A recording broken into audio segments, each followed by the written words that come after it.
Mike Tyson and Jake Paul's fight was a complete joke, but I had to give props to their execution plan that had us all so invested. Whether you wanted to see Jake Paul lose because your favorite boxer was fighting him, or if you just wanted to see Mike Tyson get knocked out, this fight had all of us in a chokehold. And this wouldn't be possible if Jake Paul and Mike Tyson did not use this 3-step format that helped them get 40 million, then 50 million, then 65 million viewers on Netflix. And today I'll be breaking down their $1 million strategy. Number 1, hero versus villain. On November 3rd, 2023, it was reported that Netflix was considering doing a boxing match including Jake Paul because their platform is dying. Like, who even uses Netflix still? Because their platform is dying. Like, who even uses Netflix still? What the?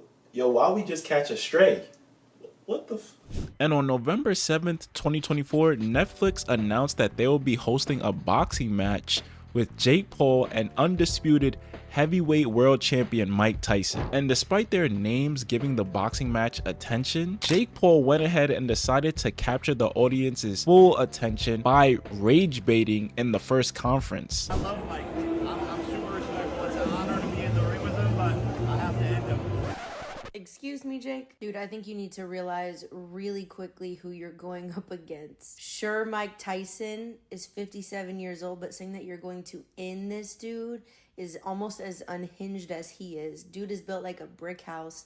He hasn't been in the ring for a long time, and I'm sure more than anything, he just wants to release all that anger on an influencer. I know you said you respect the dude, but saying that you're going to end Mike Tyson, bro, you need to keep your gloves up.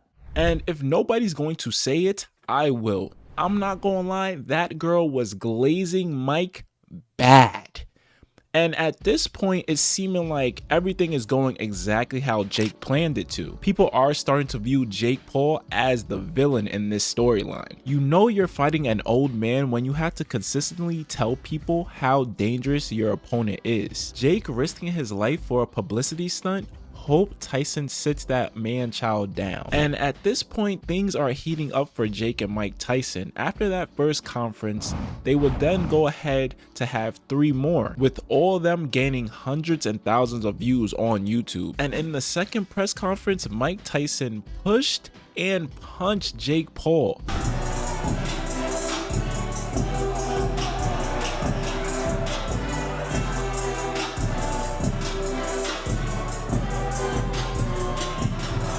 But you can clearly tell this is scripted because, my God, why is there one dude holding him back? And at this point, the audience is already hooked. But why not give them a little bit more? Why not edge them on a little bit more to have people dying to see this fight? So on November 14th, 2024, Jake and Mike Tyson would have a weigh-in where Jake would go ahead and step on Mike Tyson's foot and Mike would slap Jake in the face.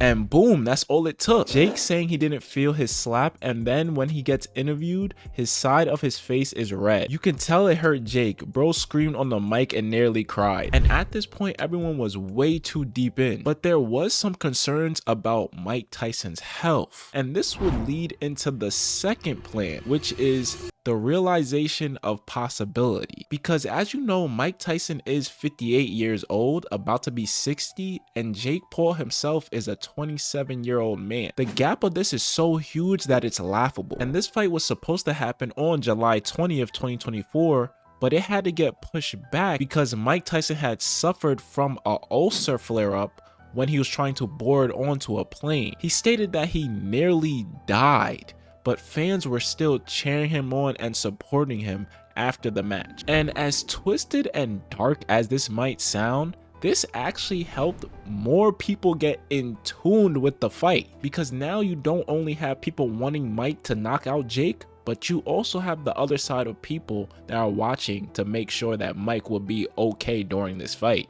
And the proof is literally in the pudding, because this fight managed to gain 65 million viewers, breaking viewership records since the advent of cable. Like, that's tough, I ain't gonna lie. And Netflix themselves gained a ton of new subscriptions. So it's a win-win for everyone. And that would lead me to the final plan of their script, which is the big payout. Because Mike Tyson and Jake Paul were already getting a big bag just for stepping into the ring, with Jake Paul getting $40 million and Mike Tyson getting $20 million, and he lost. And even DoorDash got a win, with CEO Andy Fang saying DoorDash saw a higher food delivery volume surge during Paul and Tyson fight than the Super Bowl. Congrats Jake Paul and Mike Tyson on a well-promoted fight. Like, he even knows their script was immaculate. So in my opinion, I would say this plan was a huge success with Jake Paul, Mike Tyson, and Netflix. They did exactly what they needed to do to get everyone's attention. With the promotion on their socials, the advertising, this was just a solid plan all around. And I do want to see more of this in the future. But I don't want to see young people fighting old people. Could we get a new script? Like, that was not valid at all.